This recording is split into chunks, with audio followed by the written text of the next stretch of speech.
जय भीम साथियों, मैं हरिकेश्वराम सशक्त भारत न्यूज चैनल से।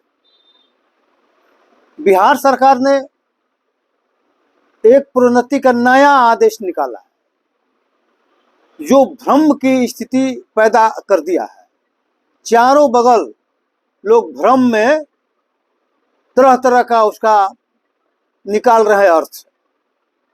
भ्रमित करने वाला ये आदेश जो है उस पर लोगों का था कि आप जो उसको समझ रहे हैं विवेचना करिए, लोगों को बताइए कि असल में उसका मतलब क्या है। तो साथियों, उसी मकसद से आज उसी विषय पर बिहार सरकार ने, नीतीश और तेजस्वी की सरकार ने जो नया प्रोन्नति आदेश निकाला है उसके बारे में आज मैं विवेचना कर रहा हूं। तो सबसे पहले ये जानना आवश्यक है कि किस परिस्थिति में ये आदेश निकला। तो आप लोगों को जानकारी में है कि बहुत दिनों से सुप्रीम कोर्ट में रिजर्वेशन इन प्रमोशन का मामला चल रहा है। 19 में और फिर 23 में दो बार सरकार ने कोशिश किया, सुप्रीम कोर्ट में अपील किया कि हमको प्रोन्नति करने का आदेश दीजिए, मेरा बहुत सारा सीट रिक्त पड़ा है, कार्य पर बोझ पड़ रहा है। लेकिन सुप्रीम कोर्ट ने कहा कि नहीं, जब तक फाइनल ऑर्डर हम नहीं दे देते हैं तब तक किसी तरह का प्रोन्नति नहीं होगा। मतलब स्टेटस को सुप्रीम कोर्ट ने दिया हुआ है। इसलिए दिया कि मैं ना एससी का, ना एसटी का, ना किसी का प्रोन्नति नहीं होगा। सरकार बेचैन थी। स्वाभाविक है कि भाई जब प्रोन्नति लोगों का नहीं होगा, सीट खाली रहेगा, उस पद पर लोग नहीं जाएगा तो सरकार का काम बाधित होगा। इसमें कहीं किसी को दिक्कत नहीं है, सबको इसमें समर्थन था कि नहीं, चलिए होना चाहिए। तो सरकार ने जो आदेश निकाला, तो सरकार ने कहा कि शेड्यूल कास्ट का 16 और शेड्यूल ट्राइब्स का एक टोटल 17% सीटों को फ्रीज कर दिया जाएगा और 83% जो सीट बचेगा उसी पर प्रोन्नति की प्रक्रिया शुरू होगी। पहले तो ये मान ले कहा। दूसरी बात कहा कि जो 83% जो सीट होगी उसमें वरीयता के आधार पर, मेरिट के आधार पर, मूल कोटि की वरीयता के आधार पर अगर शेड्यूल कास्ट भी आएंगे तो उसका चयन होगा। लेकिन बाद में जब सुप्रीम कोर्ट का निर्णय अगर एससी एसटी के पक्ष में आएगा तो इनका जो शेड्यूल कास्ट में जो चयन मान लें कि जनरल कैटेगरी में हुआ है उतना घटा के शेड्यूल कास्ट को बाद में दिया जाएगा। तो वही में ये आदेश हुआ। तो लोगों में ये कंफ्यूजन पैदा हो रहा है कि एक तो 17% सीट को फ्रीज करके रख ही दिया गया, दूसरे में जनरल कैटेगरी का जो सीट है उसमें से भी 17% देने की बात हो रही है। तो दोनों पक्ष में ये बात हो रहा है कि भाई 17 + 17 मतलब 34% जो है इस सीट शेड्यूल कास्ट के नाम पर रखा जा रहा है।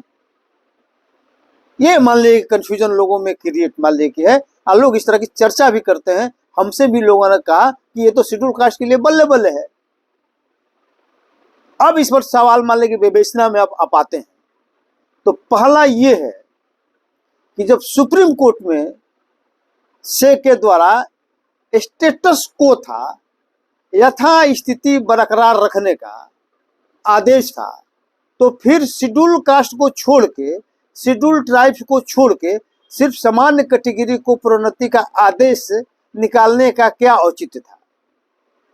क्या यह एससी और एसटी के साथ ये भेदभाव एवं डिस्क्रिमिनेशन नहीं है? अगर सुप्रीम कोर्ट के फाइनल ऑर्डर के शर्त पर आप सामान्य वर्ग को प्रोन्नति दे सकते हैं तो शेड्यूल कास्ट और शेड्यूल ट्राइब्स को व्हाई नॉट? इसका मतलब लालू, नीतीश और तेजस्वी की सरकार ने एससी एसटी के साथ भेदभाव और डिस्क्रिमिनेशन करने का काम किया है इस पत्र के द्वारा। पहला तो विवेचना में ये है। दूसरा ये है, एक तरफ कहता है कि 14% फ्रीज किया जाएगा और फिर जो 83% में है, लिटरली पढ़ने से तो लगता है कि 34% शेड्यूल कास्ट के लिए हो गया। लेकिन आपको मालूम होना चाहिए कि टोटल रिक्ति 77,000 सीट बताई जा रही है।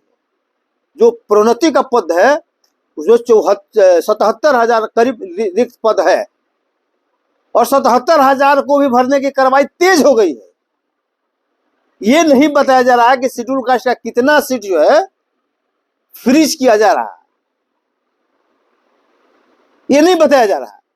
और पेपर में जो आ रहा है वह बार बार आ रहा है कि 77,000 सीटों को भरने का कार्रवाई तेज। सभी पेपर लिख रहे हैं कि 77,000 रिक्ति है और 77,000 का भरने का कार्रवाई जो है तेज हो गई है। और धाए धाए मतलब कि हो रहा है प्रोन्नति, 1-2 दिन के अंदर में धाए धाए निकल रहा है। इतना तेजी तो आज तक हमने कभी देखा नहीं। दूसरी बात, एक और प्रोन्नति जो दी जा रही है उसमें एक नया शब्द जोड़ा गया है, स्थानापन्न प्रोन्नति दी जा रही है।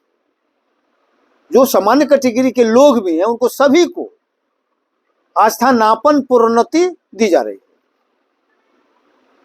तो अगर सामान्य कैटेगरी के लोगों को वरीयता के आधार पर सामान्य वर्गों की सीटों पर ही प्रोन्नति दी जा रही है, तो स्थानापन्न प्रोन्नति देने का क्या मतलब है? ये प्रश्न चिन्ह है। और आप पूछेंगे कि स्थानापन्न प्रोन्नति होता है क्या? तो स्थानापन्न प्रोन्नति का मतलब ये होता है कि आपको तत्काल प्रोन्नति दी जा रही है और आपको डिमोट भी किया जा सकता है, इसलिए कि आपको जो प्रोन्नति अभी हो रही है ये आपके हक पर नहीं हो रहा है, ये दूसरे के हक का था और किसी कारण से उसको नहीं दिया जा रहा है, तत्काल आपको दिया जा रहा है। और जैसे ही उसका हक सुनिश्चित हो जाएगा तो आपको हटा के उसको दे दिया जाएगा। यही स्थानापन्न प्रोन्नति का मतलब होता है। पहले स्थानापन्न नहीं होता था, लेकिन अब हुआ कि नहीं कि पहले रिक्त पद रखता था, नहीं रिक्त रखिए और बाद में जब क्लियर हो जाएगा तो उसको दे दिया जाएगा। लेकिन अब कहा कि नहीं, रिक्त मत रखिए, नीचे के लोगों को दे दीजिए, जिनका हक नहीं है उनको भी दे दीजिए। अगर उनके ऊपर वाले चाहे जिनका हक बनता है वो किसी कारण से प्रोन्नति उनका नहीं हो पा रहा है तो उनके जगह पर इनको दे दीजिए। जैसे ही वो प्रोन्नति लेने लायक हो जाएंगे तो उनको हटा के इनको कर दिया जाएगा जरूरत के मुताबिक। तो अगर जनरल कैटेगरी के सीट पर ही जनरल कैटेगरी के लोगों को प्रोन्नति हो रहा है, मतलब 83% के विदिन ही अगर प्रोन्नति हो रहा है, शेड्यूल कास्ट और शेड्यूल ट्राइब के सीट पर वो नहीं जा रहे हैं, तो फिर ये क्यों स्थानापन्न प्रोन्नति दिया जा रहा है? और ये लिखा जा रहा है कि अगर SC ST के पक्ष में अगर सुप्रीम कोर्ट से निर्णय आ गया तो इन लोगों को जो स्थानापन्न प्रोन्नति दिया गया, मतलब जो शेड्यूल कास्ट के बदले जो चले गए हैं उनको हटा दिया जाएगा और उस जगह पर रेस्ट जो शेड्यूल कास्ट का सीट बचेगा उनको दे दिया जाएगा। मतलब क्या हुआ? मतलब हुआ कि शेड्यूल कास्ट के सीट पर भी सामान्य वर्ग के उम्मीदवारों का प्रोन्नति हो रहा है। स्थानापन्न प्रोन्नति का मतलब ही है कि शेड्यूल कास्ट का सीट कोई रिक्त नहीं रखा जा रहा है, उनके सीट पर सामान्य वर्ग के लोगों की प्रोन्नति हो रही है। और यदि बाद में अगर सुप्रीम कोर्ट का निर्णय SC ST के पक्ष में आता है तो SC ST को दिया जाएगा और जरूरत पड़ेगा तो उनको डिमोट करके दिया जाएगा। स्थानापन्न प्रोन्नति का यही मतलब होता है, अन्यथा स्थानापन्न प्रोन्नति लिखने की कोई जरूरत नहीं थी। अगर जनरल के सीट पर जनरल जाते तो स्थानापन्न प्रोन्नति लिखने का कोई मतलब नहीं था।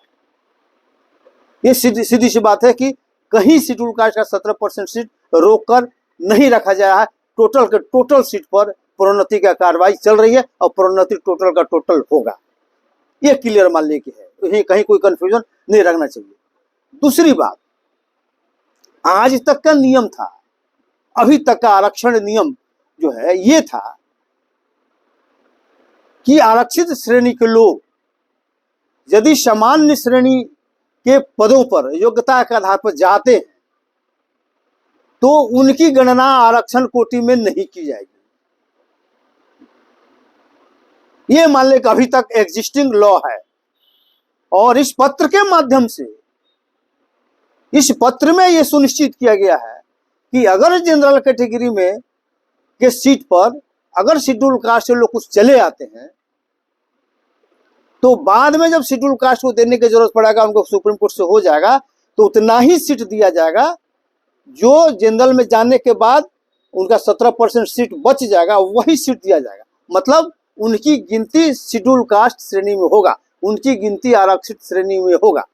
ये सिर्फ SC ST के लिए नहीं होगा। आज भले लग रहा है कि SC ST के है, लेकिन कल ये OBC पर भी लागू होगा। जैसे जनरल नियुक्ति पर मान लीजिए जो जनरल में सीट में लोग जाएगा उनकी गिनती इसी में होगा। इसका मतलब घुमा फिरा के 50% सीट जो गैर रिजर्व कैटेगरी के लोग हैं उनके लिए आरक्षित करने का सुनियोजित षड्यंत्र मान लीजिए साफ साफ दिखता है। तो इस परिस्थिति में जब आप सोचेंगे तो हम पाएंगे कि पहली बार जब सुप्रीम कोर्ट का निर्णय आया था वरीयता के खिलाफ में कि शेड्यूल कास्ट अगर प्रोन्नति के बाद अगर उच्च पद पर चले जाते हैं फिर भी उनको वहां वरीयता नहीं मिलेगा और मूल कोटि के वरीयता के आधार पर ही मान लें कि सब कुछ होगा। यह सुप्रीम कोर्ट का निर्णय आया था 97 में बिरपाल सिंह चौहान मामले में। लेकिन बिहार सरकार ने लागू तो किया था लेकिन लिखित रूप में आदेश नहीं निकाल पाया था। और आज वो सुप्रीम कोर्ट का निर्णय नल एंड वॉइड हो चुका है। 85th अमेंडमेंट के द्वारा उसमें संशोधन हो चुका है कि नहीं, कंसेक्वेंशियल सीनियरिटी मिलेगा। जो जिस पद पर जाएगा उस पद पर सीनियर होगा और उस सीनियरिटी के आधार पर उसके अगला पद पर प्रोन्नति होगा, चाहे रिजर्व कैटेगरी से सीनियर प्रोन्नति पाया चाहे जनरल कैटेगरी से पाए। ये स्पष्ट 5th अमेंडमेंट पे है। आज वो सुप्रीम कोर्ट ने भी सही ठहराया है। इसके बावजूद भी नीतीश कुमार की सरकार ने, जब लालू नीतीश की सरकार 2015 में बनी थी तो सबसे पहला मूल कोटि के वरीयता के आधार पर इन्होंने ये प्रोन्नति देने का आदेश निकाला था, जो संविधान विरोध था, शेड्यूल कास्ट के विरुद्ध था, सामाजिक न्याय के विरुद्ध था। लेकिन इन लोगों ने शेड्यूल कास्ट को कहा कि आपको हम वरीय नहीं मानेंगे, आपको सम्मानित नहीं करेंगे, आपको वरिष्ठ नहीं मानेंगे किसी कीमत पर। तो ये आदेश 16 में नीतीश कुमार ने निकाला। और अभी क्या किया कि उसके अलावे मूल कोटि के वरीयता का आधार को जारी रखते हुए अब ये कह दिया कि अगर आप जनरल कैटेगरी में भी चयनित तो होंगे तो आपकी गणना आरक्षित कोटि में ही की जाएगी। ये सबसे बड़ा खतरनाक जो है। तो दो खतरनाक मान लीजिए इसमें आदेश मान लीजिए हुआ और लोगों को गलत तरह से समझाने का हुआ कि 17-34% आपके लिए सीट सुरक्षित रखा गया। तो सोचिए उस पार्टी का, उस गठबंधन का जो जातीय गणना कराकर फूले नहीं समा रहा है और चारों बगल इसको एजेंडा बनाने का हो रहा है कि सामाजिक न्याय लागू